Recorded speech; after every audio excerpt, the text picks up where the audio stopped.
So I'm going to be reading a little bit just from this book, Growing Gourmet and Medicinal Mushrooms by Paul Stamets. Because I was reading it and I won't get a chance, probably, like I haven't finished it yet, but I probably won't get a chance to talk about it for a while because the weather's supposed to be changing after today and getting cold again. It's January 30th. So, I don't know how long the cold weather will last, but I think everybody would benefit from reading this book, and it's long, so it will take a long time to go through, but I don't have that long left before it needs to be returned, because I got this from the library, right? Actually, it came all the way from Bonanza Municipal Library for me. So thank you to Bonanza Municipal Library. Got it through the library law. So I'm waiting for my soup to cool. Let's see if I can. It's this organic Imagine white bean and kale. And I looked at the ingredients. Looks good. So I feel a lot better about that. Oh, I forgot to bring out the package of, I think it's called Marantha dark chocolate and almond or whatever. It's almond butter with dark chocolate in it. But, you know, even if you find something in the natural foods aisle or something, you might want to look at the ingredients before you decide that it's health food. This one I feel very good about. I feel very good about this soup. So, and it tastes good. So, I mean, there's one thing. There's some cornstarch in there, so some people might worry about the glycemic index of cornstarch. I still use cornstarch. I figure even if it's basically like has the same effect on your glycemic load or whatever is sugar. There's so little in it, you know, whatever you're making, there's very little. You don't use very much of it, so, and if you're eating it with stuff like kale, I'm sure that's going to bring it down. So, whereas this, I mean, this spread, you might want to look at the ingredients of that before you buy it. So, I was given this spread, which I'm very grateful for, and I should have brought the package out so I could have read the ingredients from you, because it's not what I expected. But I'm eating it on Swiss grain toast, which I've sliced very thinly. I always slice it thin. But for some reason, I made two, and then I was like, oh, that's not going to be enough. And so then I made another two. Not good. So we'll see how much I actually eat. I'm going to eat this first, and hopefully I won't be hungry enough to eat 4 slices of that, because I read the ingredients and I'm super thrilled about it. Anyway. Now, it's a bit chilly out here, but I probably should have brought the blanket as well. I'm going to read a little bit about the portobello mushroom of the genus Agaricus brunescens. I don't know. And it's funny, you know, I do have a few things that just annoy me about this book. I don't enjoy it as much as the last one, which I recommended that everyone read, and I recommend everyone reads this too. Don't get me wrong, this is great, but there are some things kind of tacky, I think, when you put writing on a cover that is nowhere else in the book. It's a little bit tacky, right? And when you have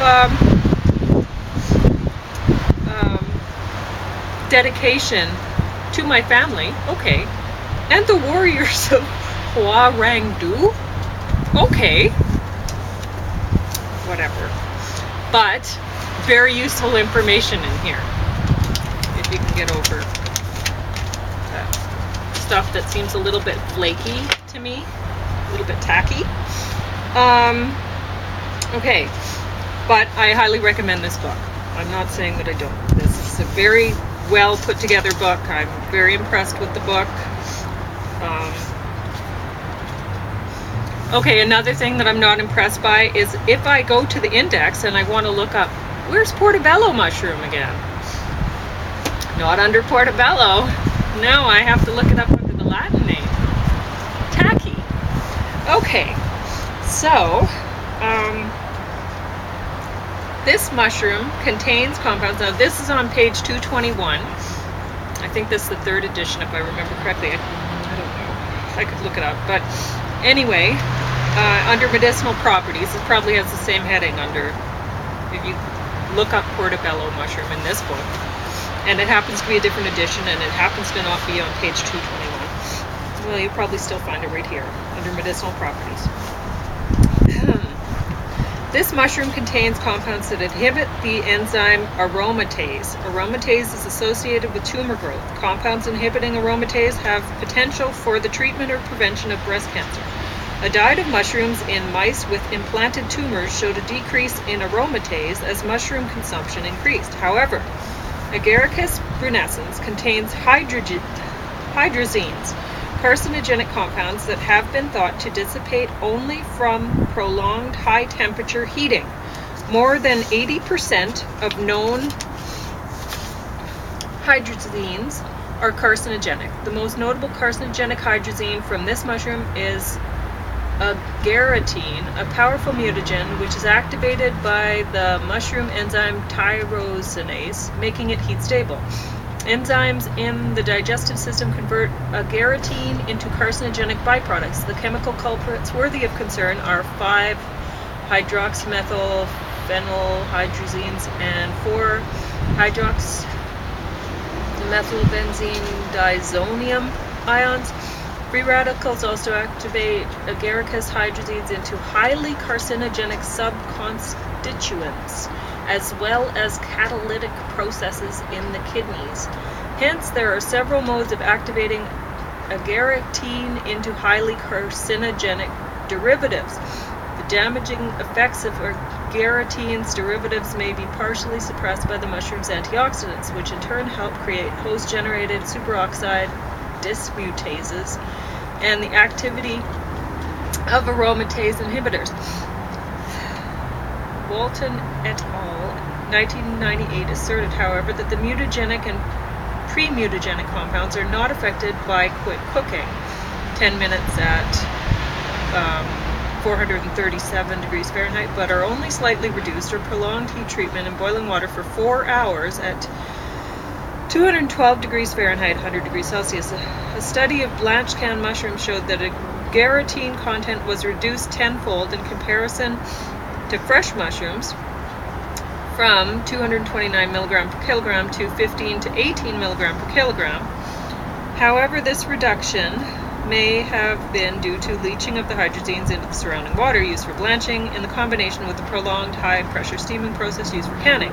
Another report by Sharman et al. 1990 found most fresh samples of this mushroom had agaritine levels within the range of 80 to 250 milligram per kilogram, but with one dried sample having 6,520 milligram per kilogram, comparatively high level. The results suggest that our agaritine production may be a strain-specific trait, as this one dried slice sample had more than 8 times the agaritine content of other samples in the same study.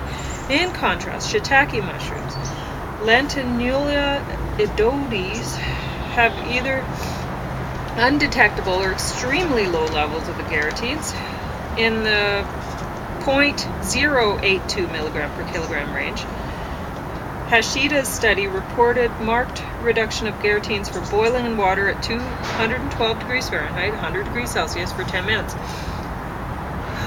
Swiss report estimated that with the average consumption of 4 grams per day of Agaricus bisporus, lifetime increases in cancer risk would be approximately 2 cases per 100,000 lives.